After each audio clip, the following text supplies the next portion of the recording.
Nasionalisme merupakan perasaan cinta yang tinggi dan mendalam terhadap negara dan bangsa. Selain itu, perkataan Melayu merujuk dari bangsa dan bahasa cara hidup Melayu dan agama Islam. Seterusnya, tujuan artikel ini ialah menganalisis sejarah perjuangan nasionalisme Melayu dari sudut Islam.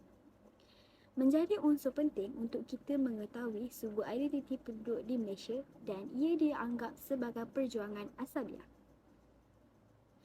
Nasionalisme juga berkait rapat dengan Islam serta Perlembagaan Malaysia malah menjadi satu sumber untuk pelihara perpaduan. Jelaslah bahawa dengan berpandukan nasionalisme Melayu, masyarakat dapat dipelihara dan dipupuk. Islam mengajarkan erti perpaduan dan persaudaraan. Assalamualaikum, nama saya Muhammad Izzuddin Amin bin Muhammad. Hari ini saya akan ulaskan beberapa ringkas artikel. Terdapat 6 ringkas artikel seperti dalam slide. Yang pertama, pengorbanan tentera Melayu. Artikel menekankan pengorbanan tentera Melayu untuk memerdekakan tanah air dari penjajah. Yang kedua, perjuangan nasionalisme Melayu dan perspektif Islam. Tema kajian menyoroti perjuangan nasionalisme Melayu dengan menekankan perspektif Islam. Yang ketiga, definisi nasionalisme. Menurut Kamus Dewan, nasionalisme didefinisikan sebagai rasa cinta kepada bangsa dan negara serta perjuangan membebaskan ekonomi dan politik dari pengaruh negara asing. Yang keempat, sejarah nasionalisme Malaysia. Sejarah nasionalisme Malaysia terkait dengan penentangan terhadap penjajahan seperti perlawanan terhadap Portugis dan Inggeris. Yang kelima, perbezaan nasionalisme Barat dan Melayu. Nasionalisme Barat menekankan perasaan kebangsaan dari keturunan yang sama, sementara Melayu lebih dekat dengan Islam. Yang keenam dan yang terakhir adalah Islam dan nasionalisme Melayu. Islam memainkan peran terhadap nasionalisme Melayu dan tidak memisahkan agama dari politik. Seterusnya adalah ulasan artikel isu nasionalisme dari segi perspektif Islam merupakan tajuk kumpulan kami untuk menganalisa serta mengulas artikel tersebut bagi menjelaskan pendapat kami tentang isu-isu yang kami ingin mengetengahkan serta memperincikan. Kami akan menguraikan dengan lebih dalam dan memberi hujah yang jelas serta kukuh tentang kandungan-kandungan yang terdapat di dalam artikel tersebut. Isu utama yang dibangkitkan oleh penulis dalam perjuangan nasionalisme Melayu mengikut perspektif Islam, terdapat beberapa isu yang dibangkitkan. Yang pertama ialah persatuan agama dan kebangsaan. Nasionalisme Melayu menekankan persatuan agama Islam dengan identiti kebangsaan. Yang kedua ialah pengaruh Islam dalam perundangan, iaitu pemahaman tentang bagaimana nilai-nilai Islam diintegrasikan dalam perundangan nasionalisme Melayu. Yang ketiga adalah keadilan dan nasionalisme. Isu keadilan sebagai asas nasionalisme Melayu dan sejauh mana nilai-nilai Islam memandang keadilan sebagai unsur penting.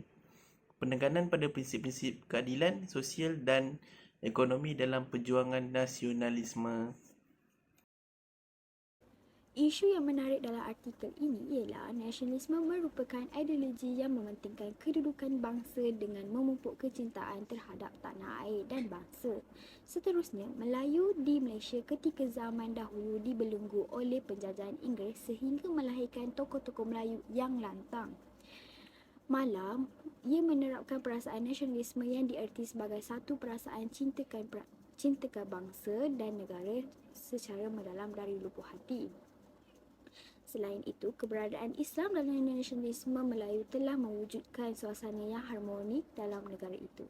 Hal ini perlindungan terhadap semua orang serta setiap orang berhak mendapatkan perlindungan di sisi undang-undang. Akhir sekali, perjuangan nasionalisme Melayu adalah bertujuan untuk membangkitkan dan menyedarkan orang Melayu terhadap kepentingan nasionalisme. 3.3 Artikel isu yang dibangkitkan oleh penulis relevan bagi anda sebagai seorang peneliti. So, bagi saya, isu yang dibangkitkan oleh penulis adalah mengenai perjuangan nasionalisme Melayu dari perspektif Islam merupakan topik yang relevan.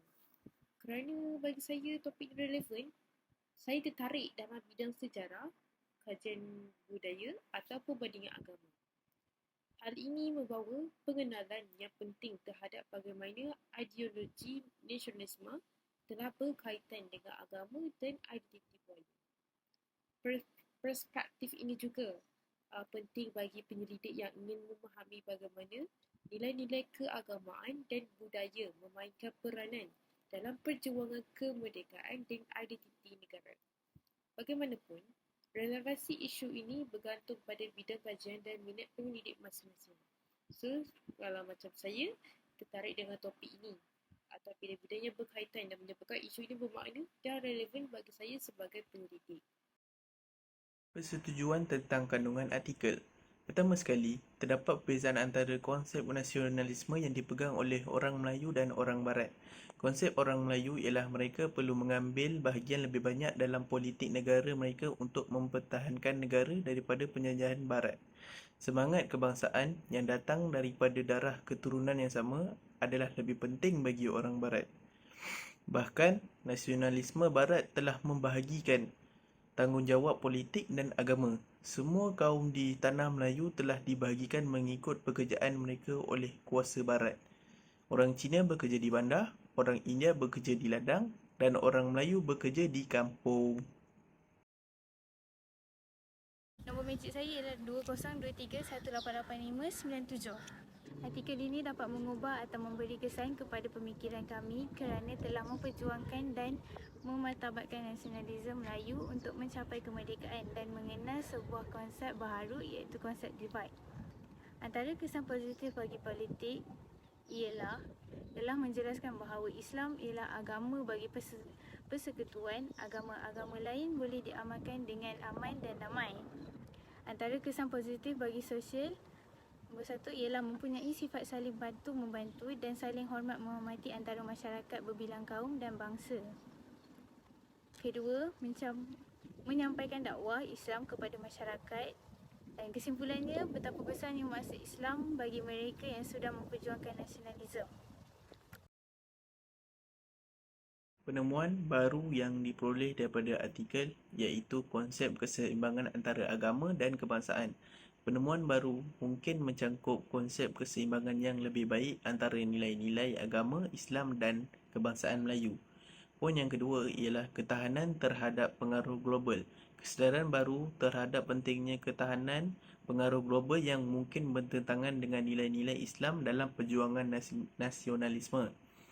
Poin yang ketiga ialah dinamik pemikiran kritis dalam umat Islam.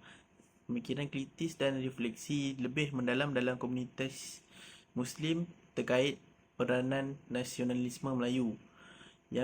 Poin yang keempat ialah pentingnya pendidikan dan penerangan. Penemuan baru mungkin menyorot pentingnya pendidikan dan penyuluhan untuk memahamkan masyarakat mengenal nilai-nilai Islam dan nasionalisme Melayu. Intihannya, nasionalisme sebuah konsep yang berkembang bersama pembentukan negara. Di Malaysia, perjuangan nasionalisme diasaskan dengan 3 gambaran utama. Yang pertama ialah perkara yang memisahkan agama dan politik adalah perbezaan definisi dan pendapat antara perjuangan nasionalisme Melayu dan Barat. Yang kedua, perjuangan nasionalisme memberi impak kepada masyarakat dan negara. Akhir sekali, memartabatkan bangsa dan Islam. Bahkan ianya mengutamakan perpaduan dan persaudaraan yang berpandukan Islam. Saya akan menggunakan ilmu pengetahuan ini dengan melalui pendidikan. Nasionalisme akan menjadi mantap jika dimulai dengan generasi muda. Contohnya mewujudkan sabda khas mengenai kecintaan dan kehormatan terhadap bangsa serta mewajibkan untuk menyanyikan lagu negaraku di sekolah masing-masing. Seterusnya, menyebarkan atau menyampaikan menggunakan media sosial. Hal ini dapat memberi motivasi dan manfaat tentang ilmu yang ingin disampaikan. Contoh platform yang boleh kita guna adalah Facebook, TikTok, YouTube, Instagram dan sebagainya. Cadangan untuk meningkatkan lagi kualiti kajian ini adalah dengan mendedahkan kepelbagaian bangsa asing selain Islam. Hal ini boleh membangunkan orientasi berkaitan ilmu serta peradaban sikap. Secara tidak langsung, ia dapat membantu bangsa Melayu untuk terus berfikir aras tinggi, genius, positif dan kreatif. Selain itu, mengadakan sabja khas mata pelajaran mengenai unsur kepelbagaian bangsa pada peringkat sekolah, menggunakan pelbagai cara untuk menarik perhatian pelajar seperti mengadakan kuis, permainan dan sebagainya.